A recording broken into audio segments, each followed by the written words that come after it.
បាទសួស្តីបងប្អូនអរគ្នាស្វាគមន៍ជាថ្មីមកកាន់ Channel សមាគម YouTube កម្ពុជា Channel សមាគម YouTube កម្ពុជាធ្វើឡើងដើម្បីបង្រៀន YouTube តាមប្រព័ន្ធអនឡាញបងប្អូនអាចចូលទៅកាន់ Channel សមាគម YouTube កម្ពុជាដើម្បី click Subscribe ចុច Notification ដើម្បីទទួលបានមេរៀនថ្មីៗពាក់ព័ន្ធ YouTube ក្នុងមេរៀននេះខ្ញុំសូមបង្ហាញពាក់ព័ន្ធនឹងការភ្ជាប់ធនាគារជាមួយនឹង Google Adsense បាទគឺជាការដកលុយតើយើងដករបៀបម៉េចនៅពេលដែលបងប្អូននេះទទួលបាន PIN code ហើយលុយបងប្អូននេះទទួលបានហើយតើទៅដករបៀបម៉េចបាទអញ្ចឹងបើសិនជាបងប្អូននេះចង់សិក្សាពាក់ព័ន្ធនឹង YouTube កាន់តែច្បាស់សូមចូលមកកាន់មេរៀនឆ្នាំ2021នៅក្នុង playlist របស់ Channel សមាគម YouTube កម្ពុជាសម្រាប់ទូកុំព្យូទ័រសម្រាប់ទូរស័ព្ទដៃសូមចូលមកកាន់ playlist សម្រាប់ទូរស័ព្ទដៃបើសិនជាបងប្អូននេះចង់រកម៉ោងរកស័ព្ទសូមចូលមកកាន់ playlist sub view voice time បាទបើសិនជាបងប្អូននេះចង់ស្នើយក monetize សូមចូលមកកាន់ playlist របៀបស្នើសុំយក monetization បាទអរគុណអញ្ចឹងវីដេអូនេះសំខាន់មែនទែនសម្រាប់បងប្អូនក្នុងការភ្ជាប់ធនាគារបាទអញ្ចឹងមុននឹងការភ្ជាប់បានបងប្អូនសូមចូលមកកាន់ Google ហើយសូមចូលវាយពាក្យថា Adsense បាទអញ្ចឹងបងប្អូននឹងឃើញពាក្យថា Google Adsense បាទបន្តមកទៀតបងប្អូនសូមចុច link Google Adsense ដើម្បី sign in ចូលទៅកាន់ Google បងប្អូននេះបើសិនជាបងប្អូននេះប្រើប្រាស់ជាមួយនឹង email ត្រូវជាមួយ YouTube គឺ sign in ចូលតែម្ដងបើសិនជាបងប្អូនប្រើប្រាស់ពាក់ព័ន្ធនឹងemail ផ្សេងនេះក៏សូម sign in ជាមួយនឹង email ផ្សេងរបស់បងប្អូននេះដើម្បីចូលទៅកាន់ Google Adsense បាទអញ្ចឹងនេះគឺជាការបង្ហាញពាក់ព័ន្ធនឹងការដាក់លុយជាមួយធនាគារបងប្អូនអរគ្នាបាទឥឡូវនេះគឺ Google Adsense របស់ខ្ញុំត្រូវបានដាក់ PIN code រួចហើយបាទ verify PIN code រួចហើយបន្ទាប់ពីបងប្អូននេះដាក់ PIN code ហើយបងប្អូនអាចដាក់ជាមួយនឹងគេហៅថា payment method បាទសួរថាចុះបើមិនទាន់ដាក់ PIN code តើអាចភ្ជាប់ payment method ដែលគេហៅថាធនាគារនឹងបានអត់បាទដាក់មិនបានឬបានអាស្រ័យទៅលើទឹកលុយនៅក្នុង Adsense បងប្អូននេះទាំងអស់គ្នា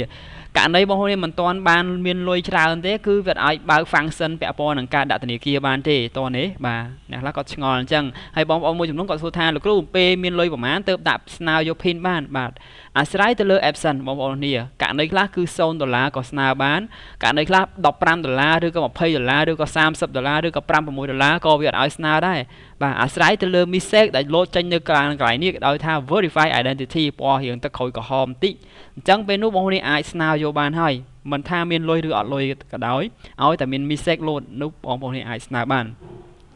តោះឥឡូវយើងធ្វើការដាក់ភ្ជាប់ជាមួយធនាគារបាទអញ្ចឹងបងប្អូនសូមចុចកន្លែងនេះគេហៅថា view payment បងប្អូនចុចអា3គ្រាប់នេះណានៅពេលដែលចូល home ហើយបងប្អូនចុចកន្លែងនេះគឺជាមើល traffic ប៉ុន្តែ traffic នេះឥឡូវហ្នឹងមើលចូលទៅកាន់ YouTube វិញបាទរៀងញាប់បន្តិចការបញ្យល់ប៉ុន្តែខ្ញុំបញ្យល់កន្លែងសំខាន់បាទអញ្ចឹងបងប្អូនសូមចូលកន្លែង home នេះហើយតមកទៀតសូមចុចកន្លែង balance នេះយកថា view payment បាទនៅពេលដែលបងប្អូនចុច view payment វានឹងបង្ហាញផ្ទាំងមួយទៀតចេញមកបែបនេះបាទអញ្ចឹងនេះគឺជាចំនួន transaction លុយប្រចាំខែបងប្អូននេះចូលមកបងប្អូននេះគឺជាឈ្មោះរបស់ Adsense បងប្អូននេះឲ្យត្រូវជាមួយអត្តញ្ញាណប័ណ្ណ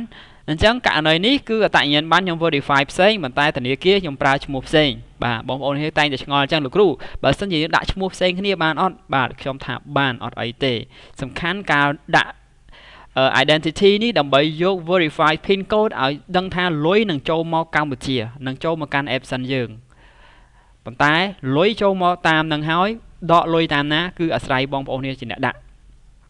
បាទអញ្ចឹង transaction នេះគឺលុយប្រចាំខែបងប្អូនចូលមកអញ្ចឹងរាល់ថ្ងៃទី11ដល់15បាទលុយនឹងមកចូលមកដល់កន្លែងហ្នឹងពី YouTube ណាបងប្អូនប៉ុន្តែរវាងថ្ងៃទី1ដល់ថ្ងៃទី30បងប្អូនឆែកនៅក្នុង YouTube អត់មានឆែកនៅក្នុង Google Adsense ទៀតទេបច្ចុប្បន្នណាអញ្ចឹងបងប្អូនមើលទិន្នន័យលុយនៅក្នុង Google Adsense វិញសំទោស YouTube ប៉ុន្តែរាល់ថ្ងៃ12ដល់15បងប្អូនចូលមើលកាន់កន្លែង Adsense ហ្នឹងគឺលុយបុកពី YouTube មកកាន់ Adsense ហ្នឹងហើយនេះគឺជាលុយពិតប្រកបចុងក្រោយរបស់បងប្អូនដែលទទួលបានបាទអូខេតោះឥឡូវយើងចុចកន្លែងនេះ payment method នៅពេលដែលបងប្អូនចុច payment method បាទគឺជាកន្លែងដែលភ្ជាប់ទំនាក់ទំនងរវាងធនាគារបងប្អូននេះបាទអញ្ចឹងកន្លែងនេះបងប្អូនអត់អាចជ្រើសរើសបានទេណាបាទអញ្ចឹងកន្លែងនេះគឺយើងចាប់ផ្ដើមដាក់ជាមួយនឹង payment method ដោយដាក់តាមធនាគារអញ្ចឹងសូមថា add a new various detail បាទចុចកន្លែងហ្នឹងណាបងប្អូននេះខាងលើណាចុចខាងលើនេះបាទពេលចុចមកវានឹងបង្ហាញកន្លែងនេះអញ្ចឹងចំណុចខាងលើនេះគឺបងប្អូនអាចដាក់ក៏បានមិនដាក់ក៏បានឬក៏ដាក់លេខទូរស័ព្ទបងប្អូននេះដែលអាចទំនាក់ទំនងបានបាទដាក់ក៏បានមិនដាក់ក៏បានចំណុចត្រង់នេះតែបើដាក់គឺដាក់លេខទូរស័ព្ទបាទបន្តមកទៀតគឺជាការដាក់ឈ្មោះធនាគារបាទការដាក់ឈ្មោះធនាគារ bank ធនាគារ គេហៅថាធនាគាររបស់បងប្អូនគ្នាគេហៅថា bank account ណាបងប្អូនគ្នាបាទ account name បងប្អូនគ្នាបាទតោះនេះអញ្ចឹងបងប្អូនឃើញពាក់ព័ន្ធនឹង account name គឺខ្ញុំមាននេះលេខកងធនាគាររបស់ខ្ញុំបាទនេះជាលេខកងធនាគារបងប្អូនករណីណានេះគឺ ABA នេះគឺ ACLEDA នេះគឺ Wing ប៉ុន្តែ Wing ខ្ញុំអត់ recommend ទេខ្ញុំ recommend តែ ABA ជាមួយនឹង ACLEDA តែវីដេអូមុនខ្ញុំដាក់ជាមួយ ABA ប៉ុន្តែលើកនេះខ្ញុំសូមដាក់ជាមួយ ACLEDA អញ្ចឹងគឺ account name អញ្ចឹងគឺជាឈ្មោះរបស់ខ្ញុំបាទសរសេរឲ្យត្រូវជាមួយនឹងលេខឈ្មោះករណីធនាគារបងប្អូនគ្នាណាបាទអញ្ចឹងគឺឈ្មោះខ្ញុំគឺ Dola បាទអក្សរធំក៏បានអក្សរតូចក៏បានបាទតោះនេះDola បាទអូខេបដ ாய் ចឹងតែម្ដងណាអត់មានសេខុសបានទេបើសិនជាDolaគឺDolaបាទDolaគឺDolaដូចគ្នាបាទតោះនេះបន្តមកទៀតគឺការដាក់អីទៀតបងប្អូនគ្នាការដាក់ bank ធនាគារបាទ bank ធនាគារ name នេះគឺជាឈ្មោះ account ធនាគារបាទ account ធនាគារយើងណាបាទ bank account បន្តមកទៀតគឺជាការដាក់ឈ្មោះធនាគារអញ្ចឹងនេះគឺជាការដាក់ឈ្មោះធនាគារដែលឈ្មោះធនាគារ ABA គឺពាក្យពេញបែបនេះសរសេរពេញបាទ ACLEDA CANADIA JTRUST CAMBODIA Public VATTANAC ភ្នំពេញហើយជាមួយ Swift code បាទអញ្ចឹងយើងយកឈ្មោះនេះមកដាក់តែម្ដងអញ្ចឹងដោយសារខ្ញុំភ្ជាប់ជាមួយធនាគារ ACLEDA គឺខ្ញុំដាក់ ACLEDA បាទតែត្រូវអ្នកនាង ACLEDA ត្រូវ bank BANK បាទ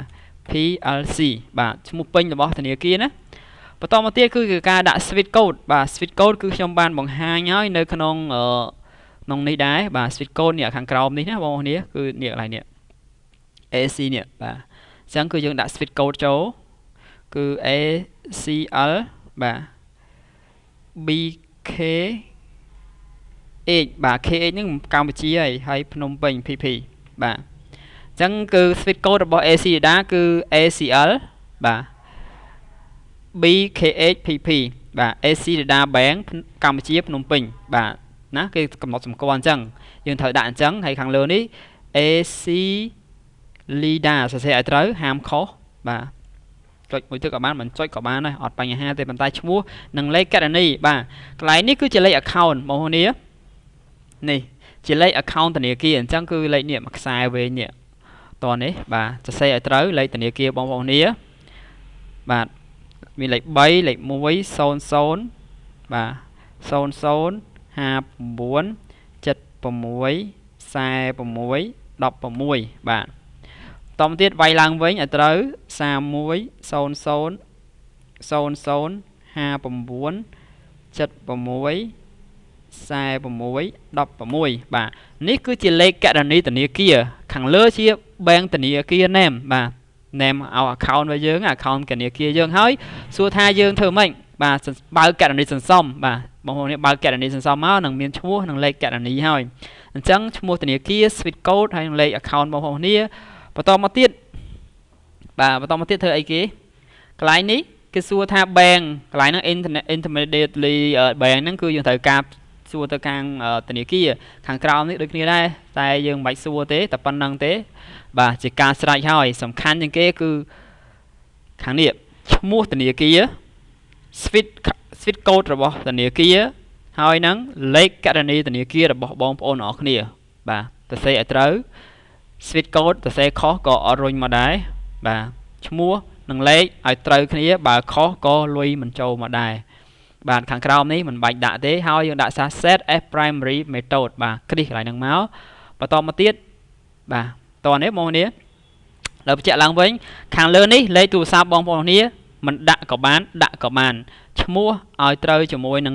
ករណីធនាគារបងប្អូនគ្នាដែលខាងធនាគារគេបង្កើតឲ្យហើយខាងក្រោមនេះគឺជាឈ្មោះធនាគារហើយខាងនេះគឺ Swift code ហើយខាងក្រោមនេះគឺលេខករណីធនាគារបងប្អូនគ្នាសរសេរ2ដងឲ្យត្រូវគ្នាបាទហាមខុសបាទបញ្ជាក់ទៀតហាមខុសបើខុសលុយបងប្អូននេះមិនអាចទទួលបានទេបាទតមកទៀតយើងចុច save តែម្ដងបាទនេះគឺធនាគារបងប្អូននេះចូលជា primary ហើយអញ្ចឹងគឺនៅពេលដែលយើងចុច payment បាទនេះវាចេញបែបនេះវិញណាចុចកន្លែង payment មកវាចេញបែបនេះអញ្ចឹងនៅពេលដែលលុយរបស់យើងថ្ងៃទី22គេនឹងរៀបចំលុយវេមកកាន់ធនាគារ ដែលជាទូទៅ Western Union បើថ្ងៃ22ប៉ុន្តែខាងធនាគារ ABA ឬក៏ ACLEDA មានការពជាពេលប្រហែលពី2ថ្ងៃទៅ3ថ្ងៃឬ5ថ្ងៃអាស្រ័យទៅលើ processing របស់ខាងធនាគារបាទហើយជាទូទៅគឺក្រោម$1000គឺខាង Swift Code ជាអ្នកឆាច$10បាទបើសិនជាបងប្អូននេះទទួលបាន$100ដកលុយណាអញ្ចឹងលុយចូលទៅកាន់ធនាគារបងប្អូននេះមានតែ$90ទេដែលទទួលបានព្រោះការឆាចធនាគារកដាគេហៅថា Swift Code គឺប្រើសេវាអស់$10អូខេអញ្ចឹងខ្ញុំដឹងត្រឹមតែ$1000គឺនៅតែឆាចអស់$10ទេហើយធនាគារខ្លះគឺអាស្រ័យទៅលើការ Swift Code ជាមួយនឹងទំនាក់ទំនងធនាគារកដាបាទអរគុណច្រើនសង្ឃឹមថាបងប្អូនអរគ្នានឹងយល់ពាក់ព័ន្ធនឹងការដាក់គេហៅថា account ដើម្បីទទួលលុយពី Google AdSense ឬក៏ពី YouTube បាទអញ្ចឹងបងប្អូនអាចមើលបានដែលខ្ញុំបានបង្ហាញពាក់ព័ន្ធនឹងកន្លែងនេះដែលខ្ញុំបានរៀបរាប់ខ្លះបាទនេះជាការដាក់ធនាគារ ABA បងប្អូនឃើញបាទមិញហ្នឹងគឺបង្ហាញពាក់ព័ន្ធ ACLEDA ហើយខាងនេះគឺជា Swift Code របស់ធនាគារមួយបាទខ្ញុំបានឧទាហរណ៍ច្រើនគួរសមសម្រាប់បងប្អូនអរគ្នាបាទសង្ឃឹមថាបងប្អូនអរគ្នានឹងទទួលបានជោគជ័យទាំងអស់គ្នាហើយទទួលបានប្រាក់កម្រៃបន្ថែមពីការប្រឹងប្រែងផលិតវីដេអូផុសនៅក្នុង YouTube បាទអរគុណច្រើនបើសិនជាពេញចិត្តវីដេអូនេះសូម click like comment ហើយ subscribe បងប្អូននេះណាចុច notification ដើម្បីទទួលបានមេរៀនថ្មីៗពាក់ព័ន្ធនឹង YouTube ហើយសំណូមពរសូមចែករំលែកបទពិសោធន៍នៅវីដេអូនេះទៅបងប្អូនមិត្តភ័ក្តិបងប្អូនគ្នាដើម្បីគាត់យល់ដឹងក្នុងការដាក់ទាំងអស់គ្នាដើម្បីទទួលបាននៅអ្វីដែលត្រូវហើយចំណេះដឹងល្អពាក់ព័ន្ធ YouTube បាទអរគុណបាយបាយជួបគ្នាវីដេអូក្រោយ